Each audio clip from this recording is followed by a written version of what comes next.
The second round of dialogues between the Venezuelan government and opposition sectors continue in Mexico. Members of Guinea military have arrested the president and staged a coup. In Pakistan, at least 3 paramilitary dead and many wounded after a suicide bomb attack. Hello and welcome to teleSUR. I'm José Daniel Lopez in Quito, Ecuador, and this is from the south. The second round of dialogues between the Venezuelan government and opposition sectors continue in Mexico. The dialogues will emphasize on economic issues, which both parties have recognized as priority. The first declarations ratified that the delegations have determination to support the process and reach agreements in favor of the interests of the people of Venezuela. The second round, which will last until Monday, has the mediation of the Norwegian government and a delegation of observers from Russia, Netherlands, Bolivia, and Turkey. The head of the Venezuelan government delegation, Jorge Rodriguez, has offered brief remarks following the meeting. We have been working mainly on partial agreements related to attend the Venezuelan people. We are attending that all the economic guarantees that have been blocked to the people of Venezuela will be reincorporated. This is an excellent opportunity for our people to recover the right to economic freedom, the right to maintain the constitutional leader of the country. It is a cordial meeting which implies a positive element. The work is very rigorous. It is an order of the government of Venezuela, of the President Nicolás Maduro, to put all our efforts to get partial agreement soon. Meanwhile, the chief negotiator of the opposition delegation, Gerardo Blyde, has referred to the complexity of this process. We are beginning a hard and complex process that requires us hours and hours of work. But this delegation is committed to listening to all the Venezuelans who want to make contributions. And we will work hard to be able to produce early agreements, which are part of our agenda. The accompanying countries have already been set out in the Memorandum of Understanding. These are Russia and the Netherlands as companions of the process. The group of friendly countries that are in the Memorandum of Understanding are still in the process of finalizing their constitution, and it is in the hands of the Norwegian mediation, the Norwegian facilitation, to finally present this group to the public. During an interview, Venezuelan President Nicolás Maduro said that the commission headed by Jorge Rodriguez has delivered 2 important documents to defend the sovereignty of Venezuela. The first document is the immediate lifting of all the financial oil economic trade sanctions against Venezuela and the immediate return of all bank assets and gold to Venezuela. It is a legal document and also supported by a set of letters signed by a business association asking the return of these resources to the country. And secondly, we have submitted a private document so that the meeting of Mexico issued a statement in defense of Venezuela's rights over La Guyana Esequiba. President Maduro also emphasized that the opposition, by signing a memorandum of understanding, recognizes the legitimacy of the government of Venezuela. This memorandum of understanding signed by the legitimate Bolivarian government of Venezuela through the representative Dr. Jorge Rodriguez, who is president of National Parliament, and also signed by Gerardo Blyde, who represents the so-called white opposition. There's well established that's the government recognized by the opposition, and that's the opposition recognized by the government. We recognize each other. They themselves sign a document to end the fantasy of the interim government. They are recognizing the legitimate government of Venezuela. President Maduro also recalled the numerous calls for dialogue made by his government, and that in this opportunity the delegations are going to have the greatest willingness in order to reach agreements with the opposition. We have already attended other meetings, always with good intentions and willingness. Meanwhile, the opposition tried to sabotage the meetings. The 9 members of the opposition assisting the second round of dialogues in Mexico had many personal problems, political differences, electoral differences, a lot of hatred, envy, and pity between their own members. Sometimes they come in a good mood and others don't. And we don't know how to deal with them. What I can say to my country, Venezuela, and the whole world is that we are going to have the greatest patience in order to achieve strategic objectives. The Electoral Tribunal of El Salvador announced this Saturday that it will accept the recent judicial resolution that endorses the presidential re-election. The resolution of the Constitutional Chamber of the Supreme Court of Justice will allow President Nayib Bukele to run for a second term in office. This had been forbidden until now by the Constitution. The Electoral Court emphasized that these resolutions are unappealable and of mandatory compliance.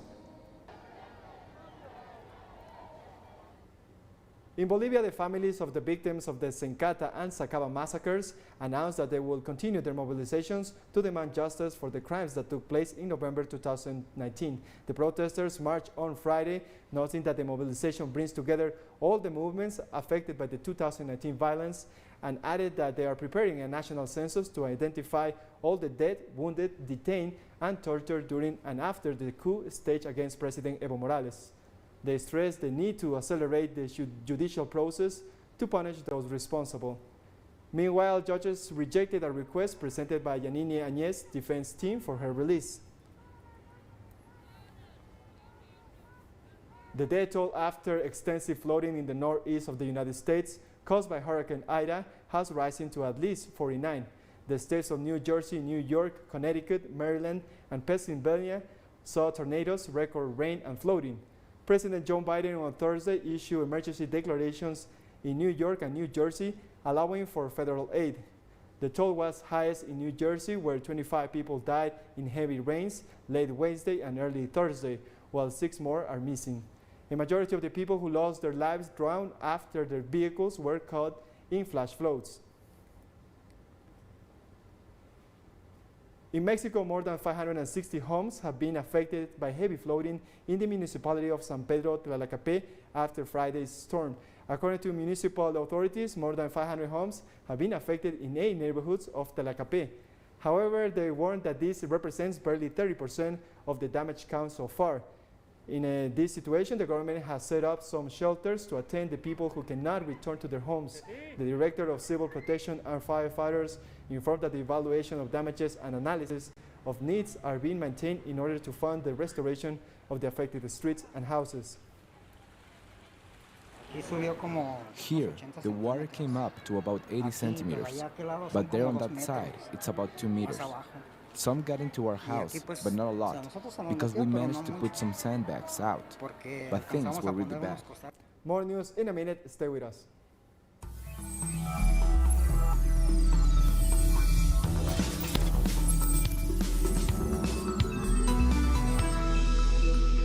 Welcome back. Members of Guinea's military said on Sunday that they had arrested the president and staged a coup. Colonel Mamadi Doumbouya said President Alpha Condé was in custody following hours of gunfire in the capital, Conakry, and warnings for people to stay indoors. The military has seized control of Guinea, dissolved its government, and sealed the borders.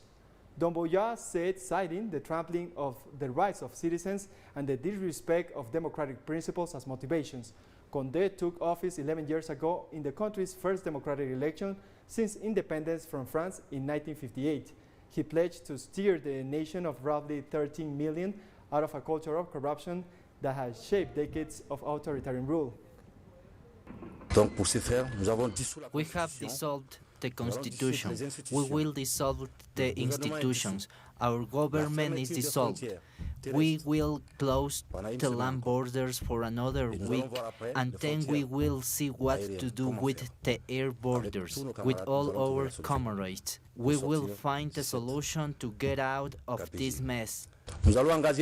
We will engage in a national consultation to open an inclusive and peaceful transition. No one should die for nothing. Guineans should no longer die for politics, because we have put politics ahead of ourselves and forgotten who we are. Our collaborator Oscar Epelde brings us the latest information about the situation in Guinea. Buen día.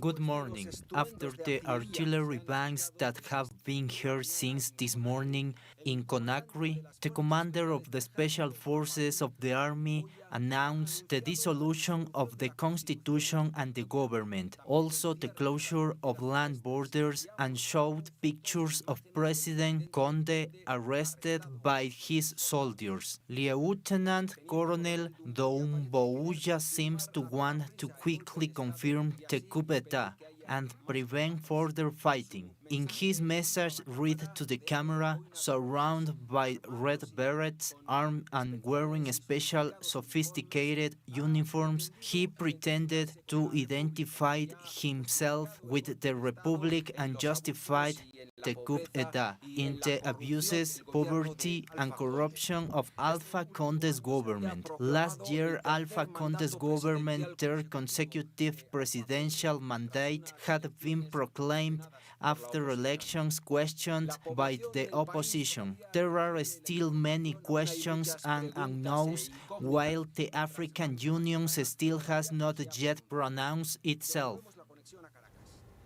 In other news, China continues to lead the efforts to ensure COVID-19 vaccines for all nations. The Chinese Foreign Ministry explained that the vaccines produced by the Sinopharm and Sinovac companies are scheduled to be delivered by the end of October and will be distributed in developing countries, especially in Asia and Africa.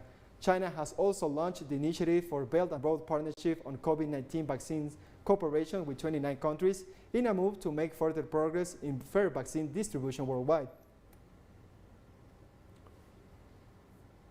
The president of Peru, Pedro Castillo, vowed to speed up the country's COVID-19 vaccination campaign among teachers in urban areas on Friday in order to facilitate a quicker return to in-person classes. Today is a joint effort between the Ministry of Health, the Ministry of Education, authorities and teachers. All of us are making this effort to make this once and for all. Our students could take in-person classes soon. It is not the same doing it virtually than to have contact with the children. How much we desire to be in front of our students. Still, we need to understand parents and children that first they should have the vaccine. Today we start with the teachers of the urban areas because more than 60% of teachers working in rural areas are already vaccinated. Cuba has begun conversations with the World Health Organization on the pre-qualification process for its vaccines against COVID-19, as announced by the president of the Bio-Cuba Pharma Group, Eduardo Martinez. The scientists explained that this process follows the authorization for emergency use granted by Cuba's regulatory authorities for 3 of the domestically made vaccines against COVID-19, Soberana 2, Abdala, and Soberana Plus. The Bio-Cuba Pharma Group, which represents the biotechnology and pharmaceutical industry of the country, has maintained exchanges with the Pan American Health Organization and WHO representatives on the development of its treatments and vaccines against the coronavirus. There is no disqualification. It is a whole process that takes some time. Those were the statements made by Dr. Carvajal Bozo yesterday, indicating that they are attentive to the evolution of the vaccines in Cuba and also waiting to share the information to start this process, which I repeat, takes a few weeks, if not months. We will evaluate the clinical and technical files, where there will be an exchange with the WHO and the Pan American Health Organization experts. Patients from the University Hospital of Guadeloupe in Pointe-au-Petit are being evacuated to mainland France to help take the pressure off hospitals struggling with the weight of COVID-19 cases. Although the number of patients admitted to the emergency unit of the Pointe-au-Petit University Hospital is decreasing, the hospital's intensive care units are still saturated with 46 patients.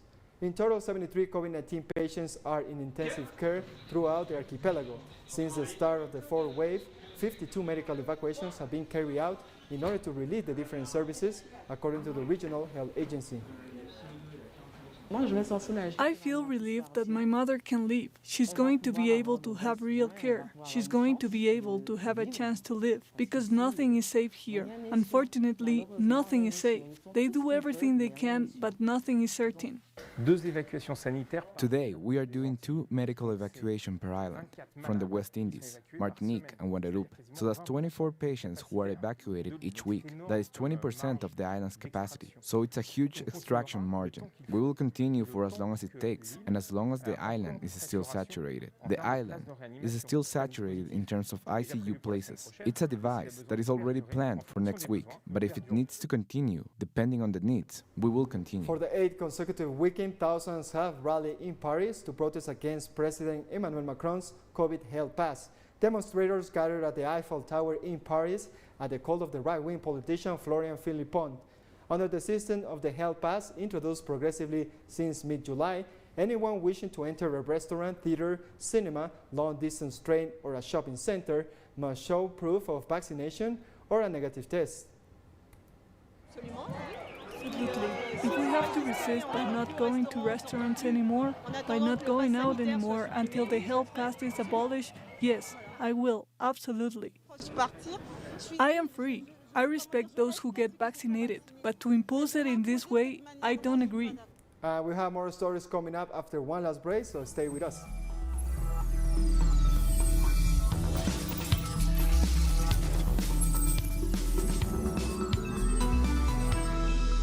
Welcome back. A suicide bomber detonated his explosives in Pakistan, killing at least 3 paramilitary troops and wounding 15 others. According to authorities, the attacker had walked through the checkpoint controlled by the paramilitary frontier corps on the capital of Balochistan province. Police said body parts were found at a distance from the security post after the bombing. Some of the wounded were in critical condition and the death toll could rise, police said. Banned militant group Tehrik-e-Taliban Pakistan, also known as the Pakistani Taliban, claimed responsibility from the morning attack. In the U.S., President Joe Biden has signed an order to release FBI documents on 9/11 attacks. Biden's decision to move on the executive order this week reportedly comes after 9/11 victims' families on Thursday asked an inspector general in the Department of Justice to investigate their claims that the FBI lied about or destroyed evidence linking Saudi Arabian officials to the team of Al-Qaeda hijackers. The executive order signed by Biden on Friday said the full record will be disclosed in batches over the coming 6 months.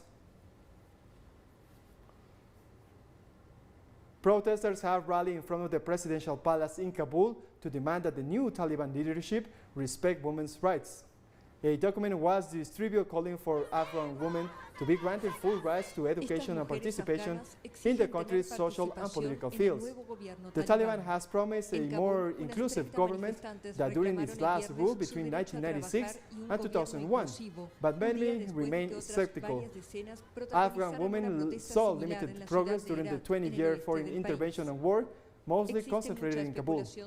The situation for women in the rest of the country remained much the same, if not worse, as they suffer the impacts of the conflict. They must make sure women participate in their government. We know that women form a majority of the population of Afghanistan. If they are not prepared in areas like education, health, and politics, and do not have a role in these areas in our society, so the world will not recognize us. They will not hear our voice. We continue in Afghanistan, where our collaborator Bag Jones brings us new information about the situation in the country.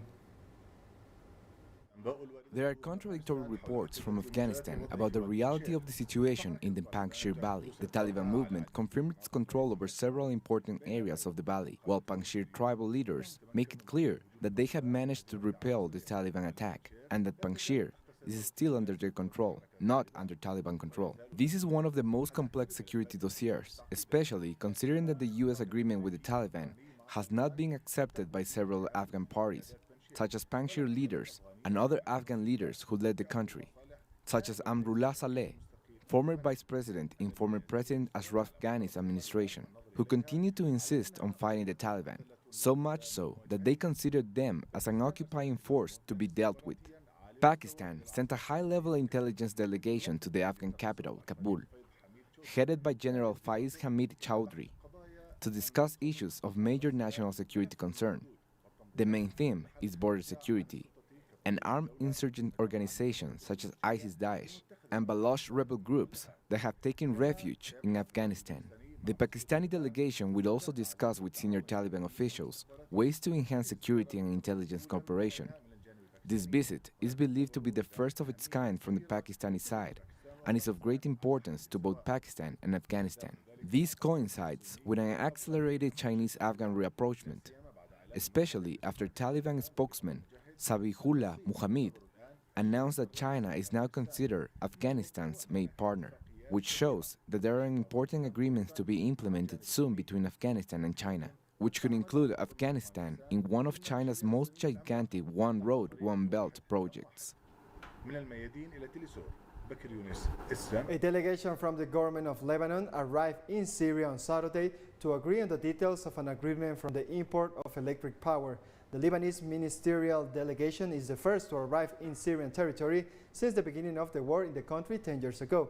The meeting is aimed at finalizing the conditions for the import of electric energy from Jordan and natural gas from Egypt.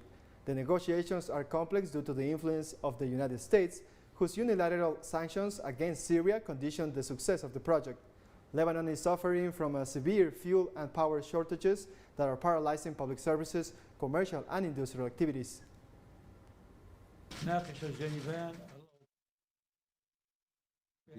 That both countries face, especially when it comes to issues of electricity and gas. The Lebanese side asked if it was possible for Syria to help Lebanon by bringing Egyptian natural gas and Jordanian electricity through Syrian territory. The Syrian side welcomed this request and reassured Lebanon of the readiness of Syria to fulfill it. The two sides agreed to continue looking into the technical details. International experts praise China for sharing technological achievements with countries along the Belt and Road, saying that improvements in digital trade services will boost the development of many economic sectors. The remarks follow President Xi Jinping's speech at the Global Trade and Services Summit of the 2021 China International Fair for Trade in Services. In his speech, Xi said China will create more possibilities for cooperation by scaling up support from the growth of the services sector in Belt and Road partner countries and by sharing China's technological achievements with the rest of the world. These technologies can be used to really improve the way we operate today. I think that China is going to be playing a very, very significant role in this respect. And this is going to impact on travel, it's going to impact on tourism, it's going to impact on manufacturing, it's going to impact even on exploration, whether it is mineral exploration in the ground or space exploration, because these technologies are technologies that have the capacity to be able to give us information and data that the eye cannot see, but that technology can uncover. And a football match between Argentina and Brazil has been suspended after Brazilian health officials invaded the pitch to detain 4 Argentine players for allegedly lying to get into the country. The two South American heavyweights were set to meet for the first time during the 2022 FIFA World Cup qualifying campaign in Sao Paulo, but officials from Brazil's health ministry interrupted the match to demand the 4 Argentine players, Emiliano Martinez, Giovanni Lo Celso, and Cristian Romero, who traveled from the United Kingdom, are deported for being in violation of the country's health regulations. And we come to the end of this news brief. Remember, you can find these and many other stories, as always, in our website at telesurenglish.net. And join us on social media, Facebook, Twitter, and Instagram. For Telesur English, I'm Jose Daniel Lopez. Thank you for watching.